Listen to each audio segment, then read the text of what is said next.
안녕하세요. 여러분의 건강지킴이 여의보감의 조진혁입니다. 안녕하세요. 정유현입니다. 일주일 중에 가장 스트레스를 받고 또 피로한 요일을 꼽으라고 한다면 많은 분들이 월요일을 선택하지 않으실까 싶은데요. 당연하죠. 네, 아무래도 주말에 푹 쉬고 다시 학교로 또 회사로 나가려고 하면 스트레스를 많이 받으시는 것 같습니다. 그래서 월요병이라는 단어도 있잖아요. 그럼요. 네, 이 월요병이라는 게 그런데 그냥 느낌만이 아니라 좀 통계적으로 봤을 때는 이 월요일에 심장 질환이 발생할 네. 확률이 좀 높다고 해요. 오. 근데 아직은 상관관계가 명확하게 밝혀진 것은 아니지만 그만큼 월요일이 힘들다라는 얘기가 될 것 같은데 네. 유현 씨는 어떤가요? 저도 월요일이 너무 힘들더라고요. 주말에 그래요? 푹 쉬고 다시 일을 하려고 하면 뭔가 좀 입도 잘 안 풀리는 것 같고 항상 많이 힘들다라는 생각이 드는데 그래서 오늘 또 저는 우리 진혁 씨한테 좀 네. 얹혀가려고 합니다. 그래요? 네, 무겁더라도 저를 좀 잘 이끌어 주시길 바랄게요. 살짝 무거워 보이긴 하는데 제가 어떻게든 잘 한번 해보겠습니다. 자, 오늘 여의보감을 1시간 동안 풍성하게 채워주실 두 분 화면으로 먼저 만나보시죠.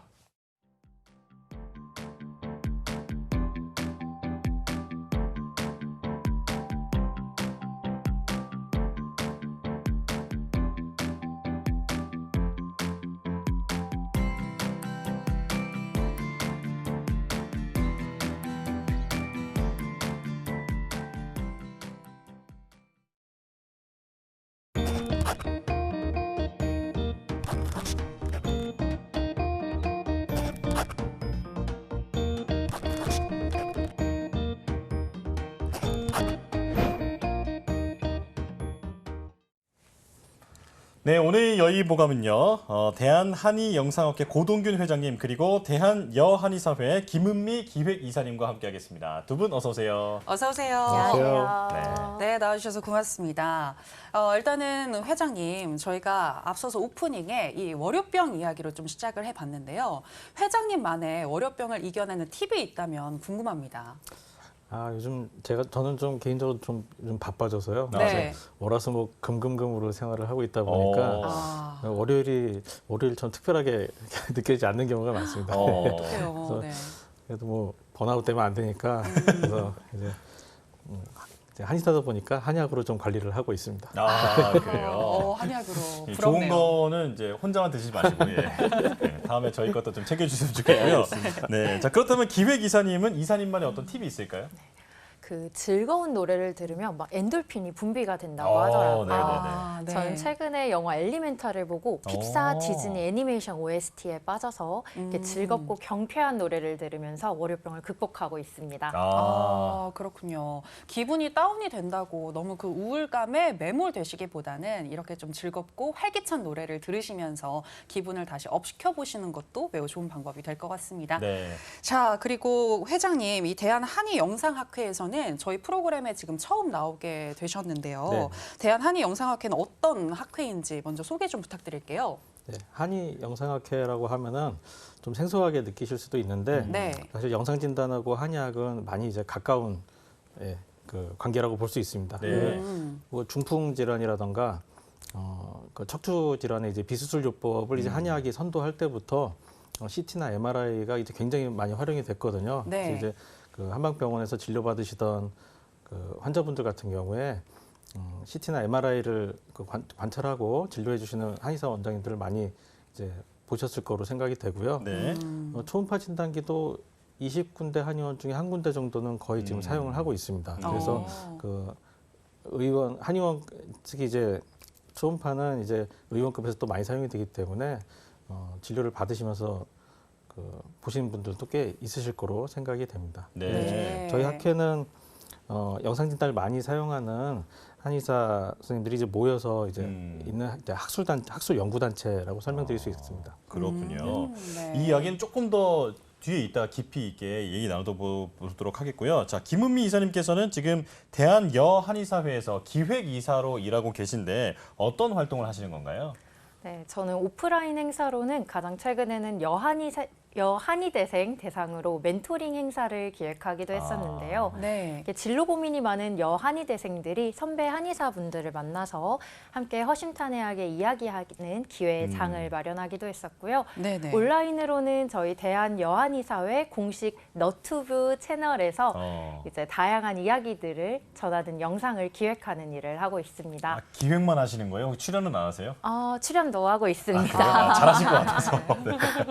아니 제가 그 공식 유튜브 영상을 좀 봤거든요. 어. 네, 아직까지 이사님이 나오시는 건 아직은 못 봤는데 어쨌건 유튜브를 봤더니 정말 유익한 콘텐츠들이 많은 것 같더라고요. 맞아요. 네, 많은 일을 하고 계시더라고요. 네, 앞으로 좋은 콘텐츠 기획해 주시길 바라겠고요. 우리 시청자 여러분들도 많은 관심 부탁드리겠습니다.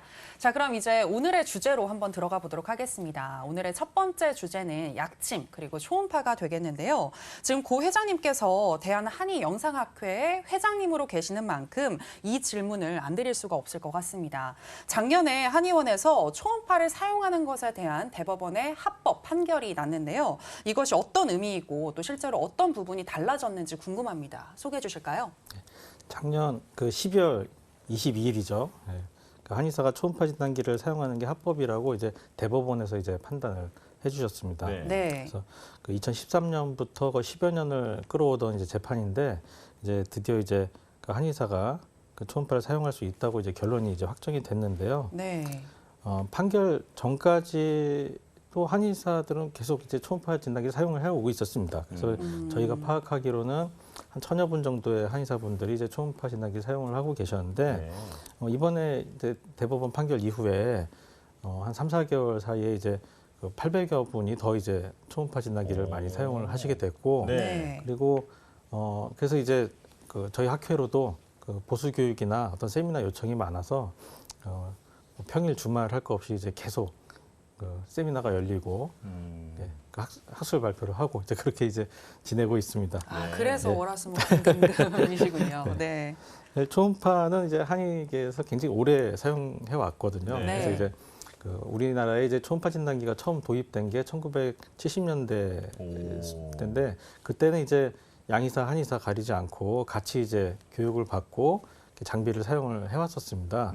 그래서 이제 그 초음파 사용의 역사는 짧지가 않은 편이고 저 같은 경우도 2004년부터 초음파 진단기를 사용해서 네. 지금 20년째 돼가고 있습니다. 그래서 엑스레이 방식은 이제 법적으로 좀 제한이 있었기 때문에 초음파 진단기가 이제 한의사한테 더 많이 이제 필요했었고 그 학교에서도 교육이 많이 되고 실제로 이제 한의원에서도 가장 많이 사용하는 초음파 진단기가 초음파 진단기였던 것 같습니다. 예.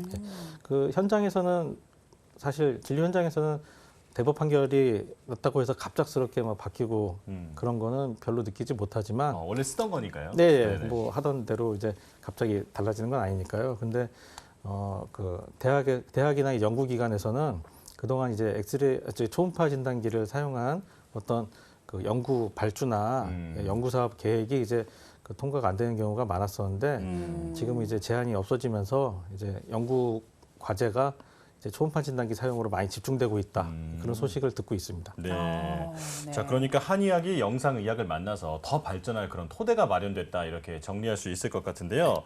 자, 그런데 이 특히나 초음파가 부인과 질환에서 많이 활용이 되다 보니까 이제 여한의사들이 이 초음파 활용 기술을 좀 알아두면 많은 도움이 될 것 같은데 대한 여한의사회와 협업을 하신다거나 어떤 함께 세미나를 열 것 같은 뭐 그런 활동도 계획하고 계신가요?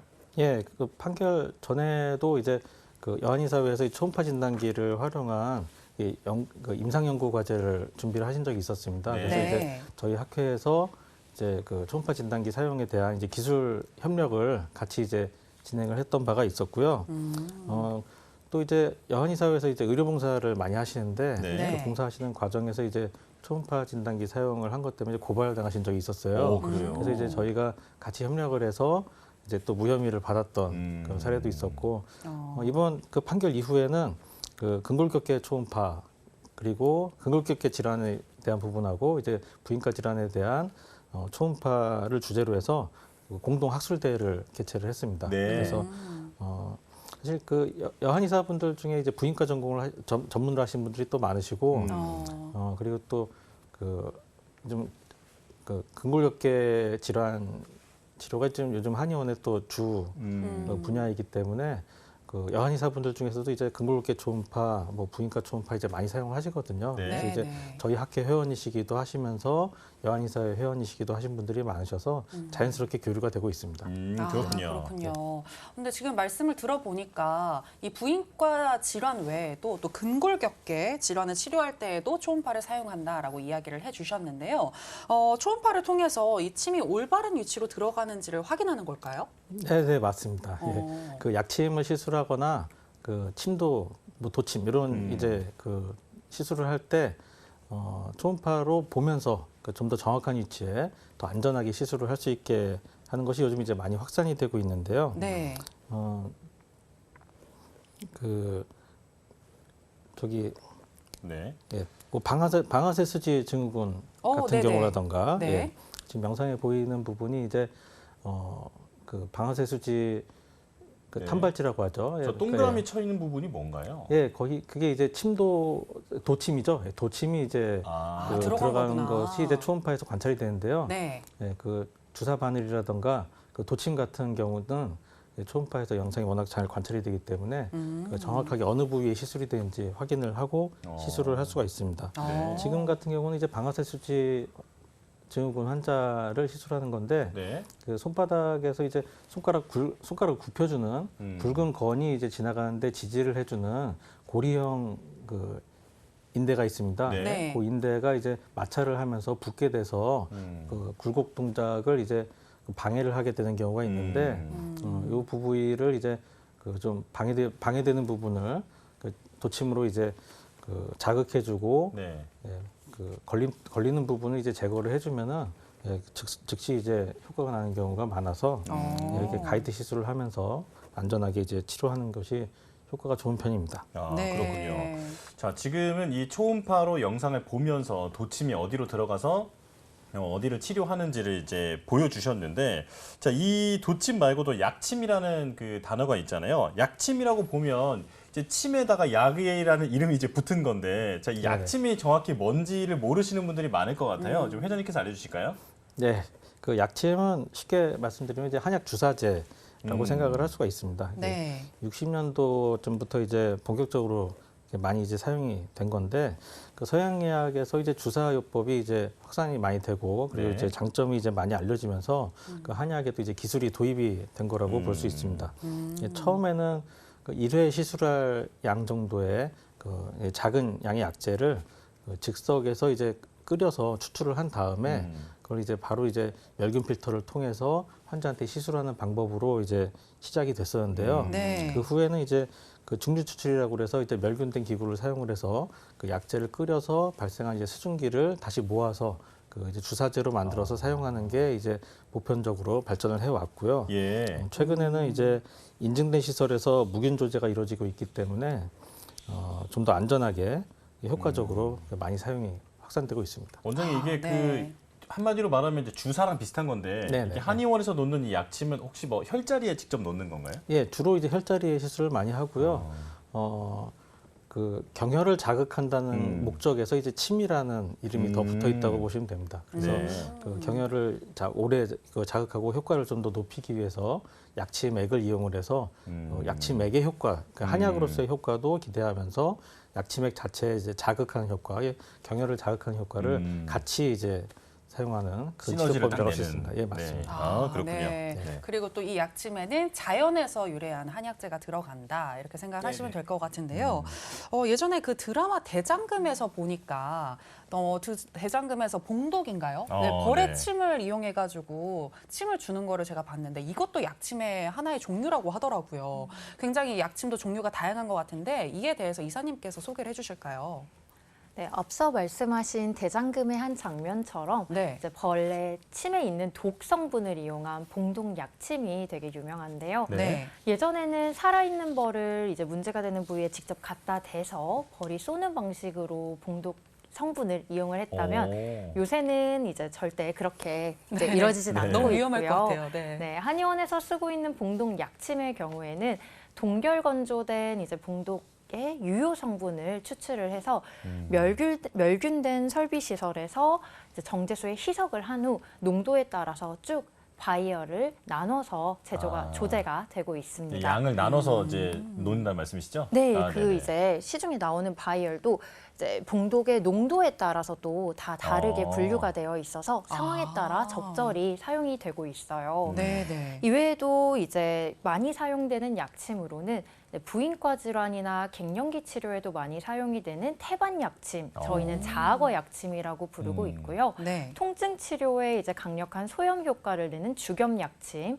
그리고 암 환자의 기력 회복에 많이 쓰이고 있는 산삼 약침 등 다양한 약침 종류가 쓰이고 있습니다. 아, 네. 제가 굉장히 한의원을 많이 다녀가지고 약침을 많이 접해봤는데 아, 그래요? 네, 이야기를 들어보니까 아직도 제가 접해보지 못한 약침이 참 많은 것 같습니다. 뭔가 안 접하는 게 오히려 더 좋은 거 아니에요?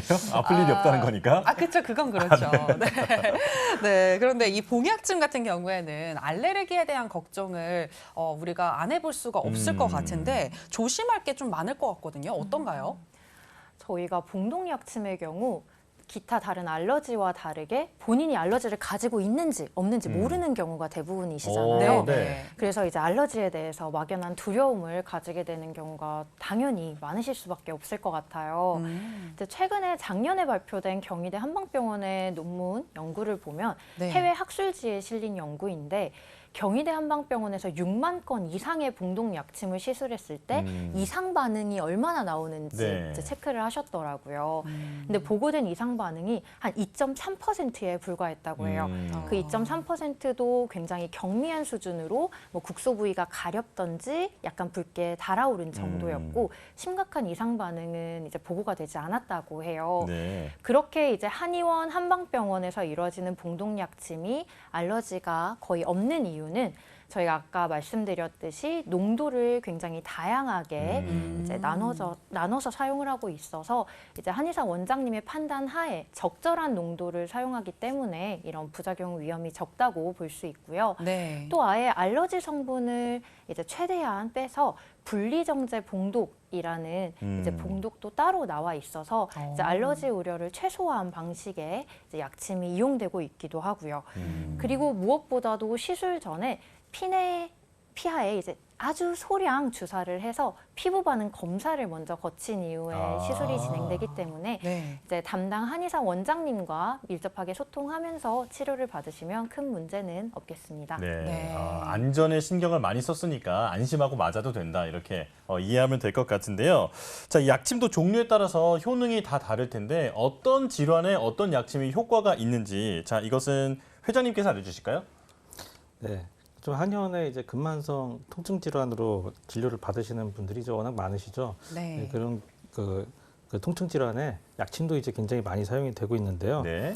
오십견 같은 그 질환에는 중성어혈 약침 그리고 주겸 약침 같이 이제 혈액 순환을 개선하고 부종을 제거해서 통증을 좀 완화시키는 약침이 이제 많이 사용이 되고요. 네. 그 퇴행성 관절염 같은 질환에는 그 재생 효과를 기대할 수 있는 저희 태반, 그 자악어 약침이 이제 많이 사용이 되는 편입니다. 그리고 류마티스나 이제 척추 질환 같은 경우는 가장 유명한 이제 봉독 그 벌침이죠. 예, 네. 봉독이 이제 가장 많이 쓰이는 대표적인 약침이 되는 것 같고요. 어. 그리고 이제 기력이 허해지신 분들, 그래서 이제 순환 장애가 있으시고 그러신 경우는 산삼 약침으로 효과를 보는 경우가 많이 있습니다. 네. 그러니까 각 질환별로 더 효과적인 약침이 있는 것 같은데요. 이 부분도 우리 시청자 여러분들 잘 알아두시면 좋을 것 같습니다. 그리고 약침은 혈자리에 직접 이 약액을 주입을 하기 때문에 훨씬 더 효과가 빠르다라고 알고 있는데 그 외에 또 어떤 장점이 있는지 이사님께서 설명을 해주실까요? 네, 앞서 다 말씀해 주신 것처럼 이제 직접 바늘이 들어가기 때문에 치매 효과를 내면서 그 부위에 이제 약재까지 주입이 되기 때문에 약재가 한 번 더 흡수되면서 시너지 효과를 낸다고 이제 앞서서 말씀을 해주셨는데 네. 이렇게 빠르고 효과적인 치료라는 장점 이외에도 저희가 이제 한약 성분, 천연물 성분이기 때문에 뭐 다른 스테로이드나 다른 주사제에 비해서 내성이나 부작용 우려가 훨씬 적은 안전한 치료라는 장점이 있습니다. 아, 그렇군요. 자, 그리고 이제 초음파를 이용해서 직접 이런 침 시술을 하게 되면 힘줄이나 인대 같은 상태를 이제 눈으로 직접 보면서 치료를 할 수 있기 때문에 치료 효과가 더 좋을 것 같은데 자, 실제로 초음파 유도화 이런 침 요법이 효과적인 질환은 어떤 게 있을지 이것은 이제 고 회장님께서 설명해 주시죠. 그 신경포착 증후군이라고 이제 네. 그게 특히 이제 두드러지게 효과가 좋은 편입니다. 아, 그래요? 그 신경이 지나가는 곳에서 이제 그 손상 회복이 이제 반복이 되면서 그래서 이제 그 신경이 이제 조여지고 이제 염증이 생겨서 붓고 그러면서 이제 신경 증상이 나타나는 게 이제 신경 포착 증후군이라고 이제 말을 할 수가 있는데요. 네. 네. 유착되고 이제 압박이 되고 있는 그런 부분을 그 직접 이제 약침을 시술해서 그 자극을 하고 해서 회복을 시키면서 그 통증이 이제 쉽게 잘 개선이 되는 편입니다. 예전에는 그 약침이 아니라 이제 그 침으로 제삽이라고 하는 방법을 통해서요. 네. 네. 이제 이제 침을 이제 찔러서 넣고 빼고 하는 식으로 이제 아, 근육 풀어주는 거 아닌가요? 근육을 풀어준다기보다 침 네. 자체로 이제 그 조직을 흔들어주는 역할을 하는 건데 네네. 흔들어주는 힘을 이용을 해서 이제 분리를 시키는 그래서 이제 유착이 된 부분을 이제 좀 벌려주고 뜯어주는 그 수기법을 사용을 해서 이제 많이 치료를 했었는데 네. 이게 지금 침으로 이제 찌르는 거니까 많이 이제 아팠겠죠. 아, 네. 맞아요. 그래서 이제 약침을 사용하면서는 이제 약침으로 이제 그 부위를 좀 그 약침을 이제 볼륨을 넣어서 약침 액으로 이제 그 부위를 이제 벌려주고 그다음에 이제 압박하고 마사지를 하는 방법으로 풀어주는 방법을 이제 많이 사용을 했었는데 지금은 이제 초음파로 이제 관찰을 하면은 유착이 발생한 것으로 그 추정할 수 있는 위치를 직접 이제 약침액을 이제 시술을 할 수가 있게 됐습니다. 그래서 좀 더 이제 적은 자극으로 더 안전하게 정확하게 그 시술을 할 수 있게 좀 바뀌었습니다. 그래서 네. 뭐 오십견이나 목 디스크 이제 그 경추 주변에 이제 신경통이라든지 뭐 허리 디스크 그리고 손목 발목 질환이나 뭐 수근관 증후군, 득헤르뱅 증후군, 근막 통증 증후군 뭐 다양하게 초음파 가이드 시술이 다방면에서 근골격계 질환에 사용이 되고 있습니다. 네. 확실히 이렇게 근골격계 질환에 초음파를 사용하게 되면 그 정확도가 더 높아지지 않을까라는 생각이 드는데요. 아까 앞서서 이 도침을 치료할 때도 초음파가 사용되는 그림을 보여주셨었잖아요. 그리고 추가로 방아쇠 수지를 치료할 때 이 방법이 굉장히 효과적이다라고 이야기를 해주셨는데 이와 관련된 논문도 있다고요. 네네네. 이제 도침은 이제 말씀드리면 이제 그 니들하고 이제 나이프가 이제 합쳐진 거라고 볼 수 있는데요. 네. 그 가는 이제 침 끝이 끌처럼 생긴 이제 짧은 칼날로 되어 있습니다. 그래서 이제 침처럼 들어가서 그 미세 시술을 하는데 굉장히 그 적합한 이제 치료 도구가 되고요. 방아쇠 수지 같은 경우는 이제 그 보편적으로 치료를 하는 방법은 이게 많이 이제 쓰다 보니까 이제 문제가 생기는 거기 때문에 부모 고정을 해서 회복될 때까지 기다린다던가 못 쓰게 하는 거군요. 그렇죠. 예, 네. 그렇게 하던가 관찰을 해서 이제 치료를 하는 방법이죠. 그리고 그 소염제라던가 그 스테로이드제 주사를 맞거나 아니면 이제 그 이제 부어서 이제 걸리는 돌이 되는 그 부분 이제 아예 절개를 해서 고리 형태의 이제 인대를 제거하는 활차 제거술을 사용을 하던가 이제 그렇게 이제 보편적으로 치료를 하는데 그 도침을 사용한 치료법은 그 이제 걸림돌이 되는 부분을 직접 이제 침으로 이제 가까이 가서 저기 이제 약간 뜯어주듯이 예. 그래서 이제 운동을 방해하는 부분을 제거하는 방법으로 이제 시술을 하게 됩니다. 이제 그 최근에 이제 발표된 논문 최근에 발표된 이제 그 도침 관련 논문은 그 내용이 이제 그 방아쇠 수지로 이제 그 질환을 앓고 있는 40여 명의 이제 환자를 대상으로 이제 반을 나눠서 그 초음파 가이드 시술을 한 쪽이 이제 반이고 이제 반대 그 초음파 가이드 시술을 하지 않은 보지 않고 이제 시술한 반을 이제 비교를 한 그 논문인데요. 네. 가이드 시술을 한 경우는 20명의 환자가 이제 즉각 이제 효과를 보고 이제 그 증상이 바로 개선이 된 반면에 그 보지 않고 본 시술한 경우는 5명의 환자가 이제 즉각 개선이 됐고 그리고 15명 정도는 이제 잔여 증상이 좀 남았고 한 명은 이제 효과를 보지 못했습니다. 네. 그리고 한 명 같은 경우는 이제 그 시술한 그 고리 인대 부근이 이제 많이 부어서 이제 부작용이 있던 거로 이제 같이 이제 보고가 됐는데요.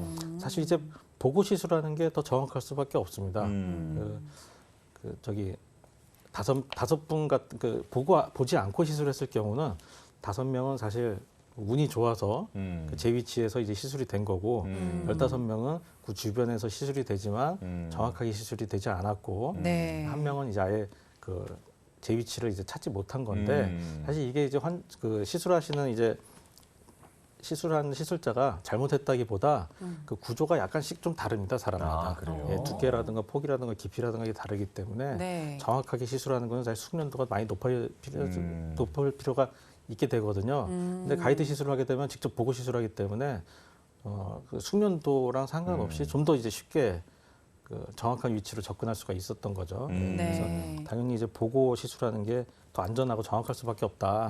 그런 사례로 볼 수가 있을 것 같습니다. 네. 네, 이렇게 초음파 가이드 하에 도침 치료 효과가 증명이 되고 있다고 하니까 조금 더 안심이 되는 것 같은데요. 그래도 이런 거는 좀 주의해야 한다. 이런 게 있을까요? 예, 사실 보고 시술하는 게 훨씬 안전하기 때문에 네.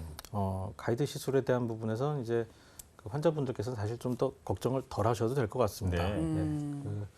훨씬 더 이제 그 숙련도에 의존해서 이제 정확도가 높여져 가는 것보다는 이제 관찰을 통해서 숙련을 해가는 것이 이제 훨씬 더 이제 빠르게 이제 숙련이 되고 재현도 이제 쉽게 되기 때문에 훨씬 더 안전하게 시술할 수 있거든요. 그래서 네. 이제 환자분들 입장에서는 크게 걱정을 안 하셔도 되는데 그 시술하시는 분의 입장에서는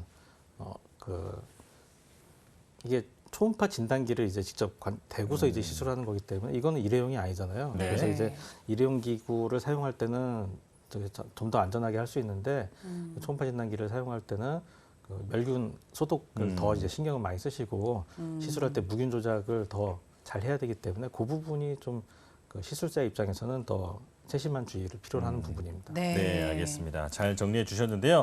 자, 약침과 도침 그리고 초음파 유도 시술에 대해서 회장님께서 아주 자세하게 설명을 해주셨습니다. 자, 오늘 함께한 내용을 정리해 봤는데요. 화면으로 다시 보실까요?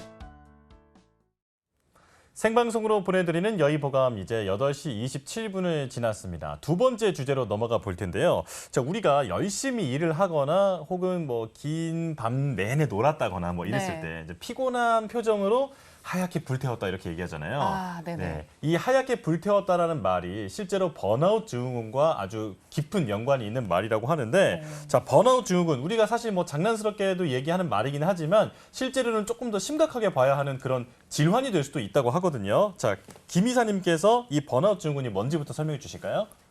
네, 번아웃 상태, 번아웃 증후군. 아까 말씀하셨듯이 저희 일상생활에서도 많이 이용하고 있는 용어인데요. 네.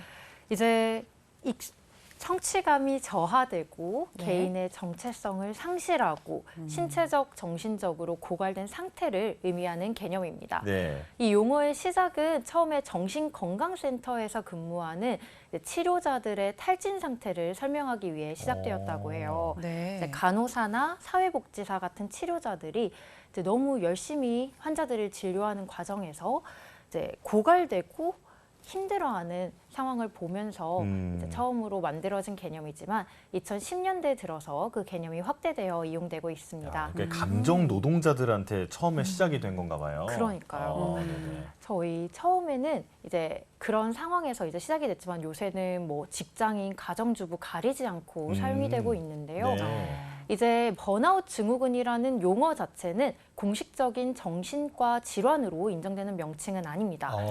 하지만 2019년 WHO의 이제 국제질병 표준 분류 기준에서는 이제 번아웃 증후군이 직업과 관련돼서 사람들에게 굉장히 많은 영향을 미치는 주의가 필요한 증상이라고 규정을 한 바 있는데요. 네. 즉 아직 한국에서는 공식적인 질병은 아니지만 질병에 준할 만큼 많은 이제 주의를 요하는 상태를 의미한다고 볼 수 있습니다. 그렇군요. 그러니까 이 번아웃 증후군이 문제 현상으로는 인식이 되지만 하나의 질병으로 인식이 되진 않는다라고 이야기를 해주셨는데 일부 유럽 국가에서는 이 번아웃 증후군을 의학적인 질환으로 또 보고 있다고 하던데 이에 대해서 소개를 해주시죠.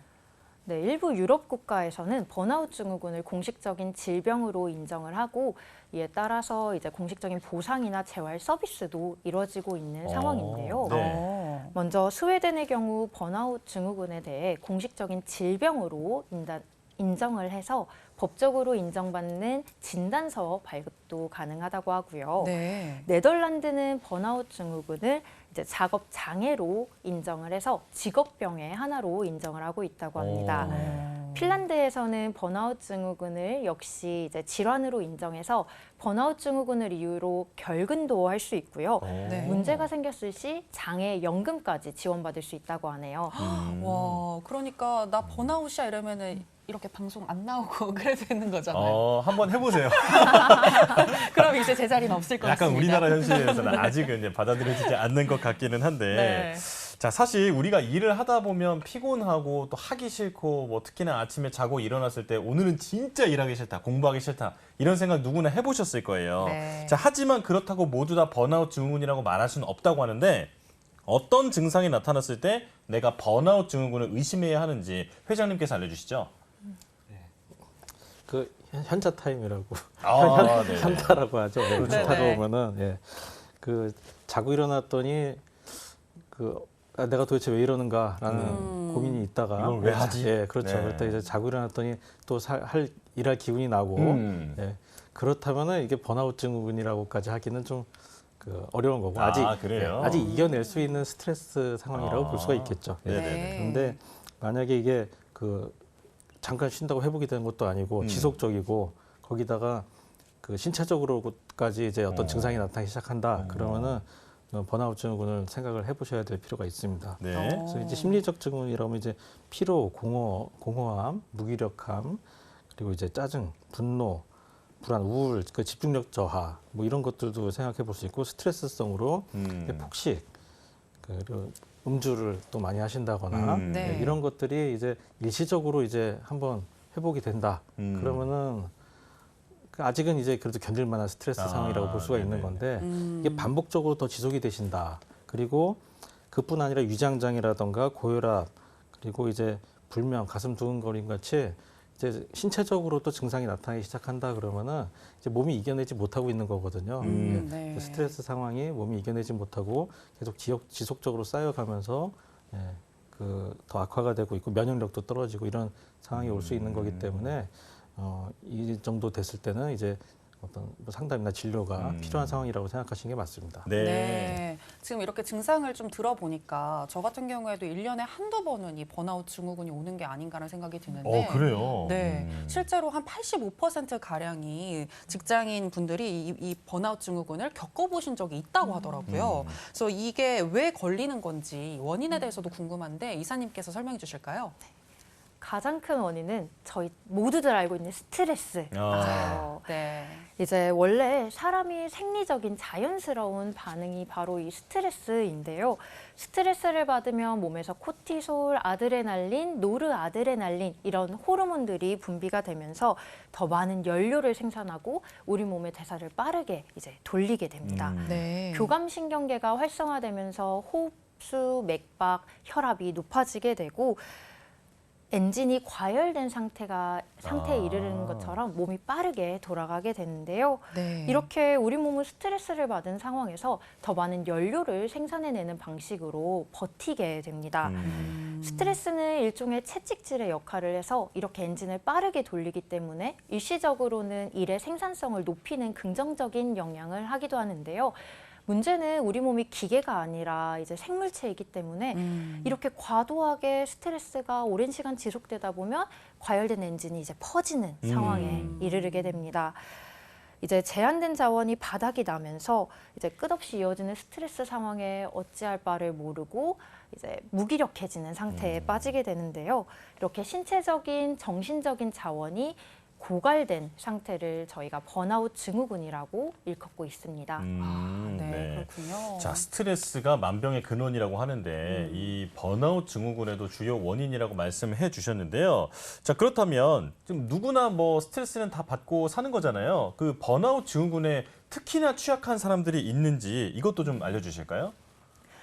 번아웃 증후군이 너무 심하게 와서 한의원을 오시는 환자분들을 보면 다들 너무 성실하고 좋은 분들이세요. 오. 네. 이제 앞서서 이제 병원에서 간호사 같은 감정 노동자분들이 처음으로 탈진 상태를 보이는 상황에서 번아웃 증후군의 이제 연구가 시작되었다고 말씀드렸는데요. 이렇게 다른 사람들을 위해서 본인을 희생하고 매번 완벽하게 모든 일을 해내려고 너무 애쓰시는 분들이 번아웃 증후군을 겪는 경우가 너무 많은 것 같습니다. 네. 연령대로 보면 저희 뭐 모든 연령대에서 다 발생할 수 있지만 이제 중년 그리고 중년에서 노년기 넘어가는 시점에 유독 더 크게 증상을 호소하는 분들이 많은 걸 볼 수 있는데요. 이게 이전처럼 체력이 따라주지 않고 호르몬 변화로 이제 몸에 신체적인 변화도 나타나면서 이제 정신적, 신체적으로 힘든 증상을 호소하시는 분들이 굉장히 많으시더라고요. 네. 그렇군요. 그러니까 저도 굉장히 성실하고 그렇죠. 완벽주의자여서 번아웃 증후군이 오는 게 아닌가. 저도 지금 그렇게 이해하고 있었어요. 네, 고맙습니다. 자, 오늘 이렇게 이야기를 들어보니까 번아웃 증후군하고 우울증이 원인이나 증상이 굉장히 비슷하다라는 생각이 들거든요. 이 번아웃 증후군과 우울증 어떤 차이가 있는 건가요? 이제 우울, 무기력을 보통 이미지를 떠올리시기 쉬워서 우울증 증상과 연관지우기 쉬우실 텐데요. 우울증 증상 말고도 이제 가슴이 두근거린다든지 머리가 어지럽다든지 이제 불안, 초조 증상을 호소하는 공황장애 양상으로 번아웃 증후군이 오는 분들도 되게 많으세요. 네. 이렇게 번아웃 증후군은 증후군, 신드롬이기 때문에 사람마다 천차만별로 증상이 나타나게 되는데요. 번아웃 증후군의 경우에는 이제 업무와 관련되어서 증상이 비롯되었다는 특징을 가지고 있습니다. WHO에서는 3가지의 특징적인 증상을 이야기하고 있는데요. 네. 에너지의 고갈과 피로감, 그리고 업무에 관련된 거부감과 부정적인 생각, 그리고 업무 효율의 감소, 이 3가지 증상을 특징적으로 이야기하고 있습니다. 아, 그렇군요. 네. 우울증과 상당히 유사해 보이지만 업무 관련해서 이런 이제 지치는 증상이 많이 나타난다면 번아웃 증후군으로 보는 게 더 타당할 것 같은데요. 자, 그렇다면 이제 한의학에서는 번아웃 증후군은 어떻게 보고 있을지 궁금한데 뭐 번아웃 이렇게 한자로 적혀 있지는 않을 거 아니에요? 자, 어떤 개념으로 보고 있는지 좀 설명해 주실까요? 저희 번아웃 증후군이 이제 영어 단어로 보면 타서 없어졌다, 약간 네. 이런 맞아요. 소진됐다, 고갈됐다 이런 느낌이잖아요. 네. 한의학적 개념으로는 저희 많이 알고 계시는 화병과 연관지어 볼 수 있겠습니다. 화병도 처음에는 되게 답답하고 짜증이 나고 분노가 나다가 그 상황이 지속되다 보면 되게 우울하고 무기력해지는 경우가 굉장히 많으세요. 네. 네. 이렇게 교감신경이 처음에는 활성화되면서 근육이 긴장되고 기운이 소통되지 않으면 저희 담습, 어혈 같은 노폐물들이 순환을 방해하는 상황이 되는데요. 두통, 불면, 불안, 가슴 두근거림 같은 복합적인 증상이 나타날 수 있습니다. 그리고 이 상태가 오래되다 보면 에너지 대사가 낮아지면서 피로, 무기력해지는 허증의 경향이 나타나기도 합니다. 피로, 무기력은 한의학적인 용어로는 노건상, 허로 이런 단어로 치환해 볼 수 있는데요. 네. 자율신경 실조 증상, 그리고 만성 피로 증후군, 이렇게 현대인의 피로 누적 질환과 연관되는 개념입니다. 그렇군요. 그러니까 한의학적으로는 화병으로 처음에는 이렇게 발현이 됐다가 그 이후에 계속해서 어혈로 순환이 막히고 또 만성적으로 피로를 느끼게 되는 뭐 노건상이나 허로 쪽으로 가게 된다라고 이해를 하고 있는 것 같은데요. 자, 그렇다면 한의학적인 치료법은 어떻게 되는지도 궁금합니다. 번아웃 증후군 어떻게 치료하나요? 저희 앞서 말씀드렸듯이 사람마다 증상이 너무 천차만별이기 때문에 네. 이렇게 나타나는 원인 모를 증상들을 해결하기 위해서 여기저기 가서 검사도 다 받고 오시고 몸에 좋다는 건강기능식품에 이제 온갖 노력들을 다 해도 풀리지 않는 피로, 우울, 분노 이런 증상들로 한의원을 찾아주는 환자분들이 많이 계신데요. 네. 이제 한의학이 개인 맞춤형 의학이잖아요. 그래서 저희 쪽에서 드릴 수 있는 도움이 굉장히 많습니다. 먼저 꽉 막혀서 풀리지 않는 부분이 있다면 침이나 한약, 부항, 추나 같은 치료로 그 막힌 부분을 풀어드리고 고갈되어 있는 상태라면 그 고갈되어 있는 부분에 연료를 보충해드리는 식으로 이제 한약 처방을 드릴 수도 있는데요. 네. 구체적으로 먼저 침은 저희가 이제 번아웃 증후군의 경우는 자율신경 실조, 그러니까 교감신경과 부교감신경의 균형이 깨져 있는 상황이 많은데요. 이렇게 깨져 있는 교감신경, 부교감신경의 균형을 맞춰드릴 수 있고 탈진되었다고 느끼는 한편으로는 여전히 민감하고 예민해져 있는 몸의 긴장을 이완시켜 드릴 수 있습니다. 네. 부항과 추나는 굳어 있고 틀어져 있는 신체의 균형을 맞춰 드릴 수 있고요. 한약의 경우는 아까 이제 고갈된 몸에 엔진을 다시 돌릴 수 있는 연료를 공급해 드린다고 말씀드렸는데 네. 단순히 그냥 일괄적인 연료를 공급해 드리는 게 아니라 한의학적 용어로는 보기, 보혈, 보양, 보음 이런 식으로 그 사람이 지금 가장 부족한 부분을 타겟팅해서 효과적인 보약을 처방해 드릴 수 있습니다. 또 대표적으로는 원기 회복의 성약이라고 불리는 공진단 이런 좋은 약재들도 많이 가지고 있습니다. 아, 그렇군요. 네. 자, 그리고 저희가 여의보감을 통해서 많은 원장님들을 만나보면서 알게 된 게 어떤 정신질환의 이런 침치료 같은 그런 이제 한의 치료가 많은 도움이 된다라는 걸 알게 됐는데요. 자, 이런 신경 정신 질환에 침 치료가 어떤 효과가 있는지 고 회장님께서 알려주시죠.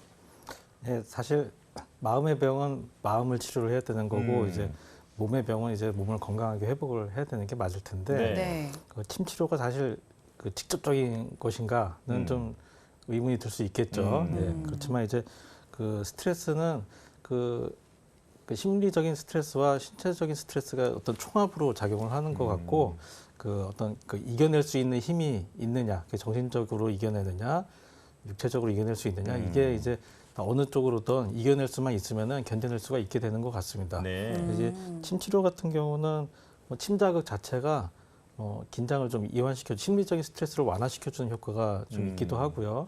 그리고 그 몸이 이제 이완이 되고 긴장이 풀어지게 되면은 체력적으로 이제 회복할 수 있는 여력이 좀 돼서 그쵸. 예, 그래서 네. 좀 도움을 받을 수 있는 것 같습니다. 그러니까 그렇군요. 침이 몸을 좀 이완시켜주고 스트레스를 해소하고 긴장을 완화시켜주는 역할을 한다라고 이야기를 해주셨는데요. 그리고 이 밖에도 또 아무래도 일상적으로 관리하는 것도 굉장히 중요하지 않을까 싶습니다. 번아웃 증후군을 예방하고 또 관리하기 위해서 어떤 생활 습관을 가지면 좋을까요? 제일 좋은 방법은 앞만 보고 달리는 일상에 마침표를 좀 찍으셨으면 좋겠어요.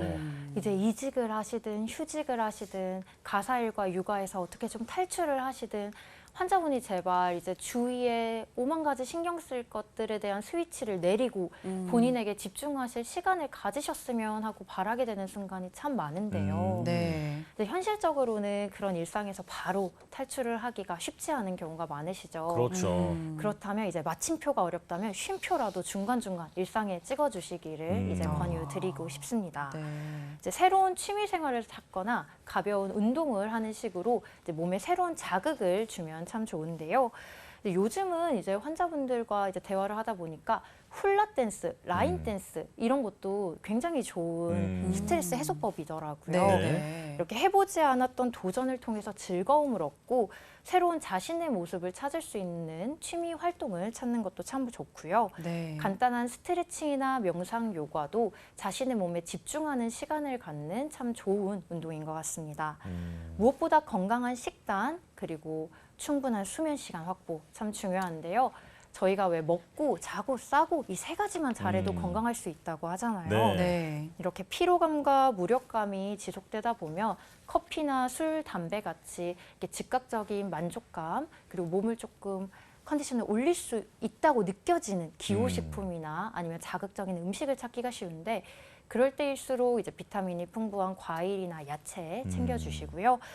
수면의 경우에도 수면 패턴이 깨져 있는 경우가 많으신데 적어도 이제 밤 11시 이전에는 잠자리에 누워서 잠들어 보려는 시도라도 해주시면 좋겠습니다. 네. 네. 그리고 카페인이 없는 페퍼민트 티 그리고 캐모마일 티 이런 티들도 도움이 많이 될 텐데요. 이제 머리를 맑게 하고 수면에 도움을 드릴 수 있으니 이런 차를 한잔하면서 조금 휴식을 취해 보시는 것도 좋겠습니다. 네. 네. 아, 이사님께서 아주 좋은 말씀을 해주셨어요. 이게 마침표를 찍을 수 있으면 좋은데 그렇게 찍기 어렵다면 중간중간에 쉼표라도 좀 찍어달라. 네. 그래서 그동안 하지 않았던 새로운 도전 같은 걸 하면서 내 마음에 휴식을 좀 주면 도움이 되겠다. 이렇게 말씀을 해주셨습니다. 자, 그렇다면 이제 한 가지 더 우리가 이제 화가 올라오거나 혹은 번아웃 증후군 때문에 너무 우울하거나 이랬을 때 지압을 하면 좀 좋은 어떤 혈자리 같은 게 있는지도 궁금하거든요. 네, 저희 두 가지 혈자리를 말씀드리고 싶은데요. 네. 먼저 이제 합곡혈 그리고 소부혈입니다. 먼저 합곡혈의 경우는 이제 첫째 손허리뼈와 두 번째 손허리뼈의 사이, 이제 두 번째 손허리뼈를 타고 가다 보면 움푹 파이는 골짜기 같은 부분이 있어요. 저희가 이제 소화가 안 될 때 민간요법으로 이 합곡혈 부위를 이제 꾹꾹 누르는 네. 이제 방식의 이제 마사지를 하기도 하는데요. 네. 이렇게 합곡혈을 누르면 이제 두통도 좀 가라앉고 이제 소화 기능도 좀 풀릴 수 있고요. 네. 기운을 순환시키는 되게 효과적인 혈자리니까 이제 합곡혈 마사지 지그시 이제 눌러주시면 좋겠습니다. 원장님 지금 거기 설명하신 거기가 네. 약간 그 체했을 때 누르라는 맞아요. 그게 맞죠? 네, 맞습니다. 아, 네. 저희 체에서도 이렇게 꾹꾹 누르는 그 움푹 파인 부위 네네네. 이제 화가 나고 답답하실 때도 한 번씩 눌러주시면 좋겠네요. 야, 유현 씨 나중에 뭐 보면 뚫려 있는 거 아니에요? 유현 씨? 지금도 하고 있습니다. 그러니까요. 네, 나중에 뚫릴 것 같아요. 네, 너무 세게 하시면 안 될 것 같아요. 네, 다음 네. 혈자리는 뭔가요? 네, 다음 혈자리는 이제 소부혈인데요. 저희 손을 이렇게 가볍게 쥐어보시면 새끼손가락이 닿는 이제 주름 근처에 자리가 있어요. 네네. 저희 네 번째 손허리뼈와 다섯 번째 손허리뼈 사이 관절에서 살짝 몸쪽 여기도 마찬가지로 움푹 파인 위치가 있는데요. 여기는 우리 몸에 불을 확 끌 수 있는 혈자리라고 저희가 표현을 해요. 이 소부혈도 스트레스를 받았을 때 효과적인 혈자리입니다. 네. 그렇군요. 합곡혈하고 소부혈 기억하셨다가 일상생활에서 이렇게 앉아서도 늘 이렇게 좀 지압을 해주실 수가 있으니까요. 그렇죠. 혈자리를 눌러주시면 도움이 되지 않을까 싶습니다. 네, 자, 이 자. 번아웃 증후군에 대해서 우리가 아주 자세하게 얘기를 네. 나눠봤잖아요. 그 내용을 정리를 해봤는데요. 화면으로 다시 만나보실까요?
네, 여의보감 오늘 저희가 준비한 소식은 여기까지입니다. 이번 주 내내 계속 비 소식이 있다고 하는데요. 항상 우산 잘 챙기시고 또 빗길 조심하시기 바랍니다. 네, 여의보감 저희는 내일 이 시간 더 알찬 건강 정보로 돌아오겠습니다. 함께해 주신 여러분 고맙습니다.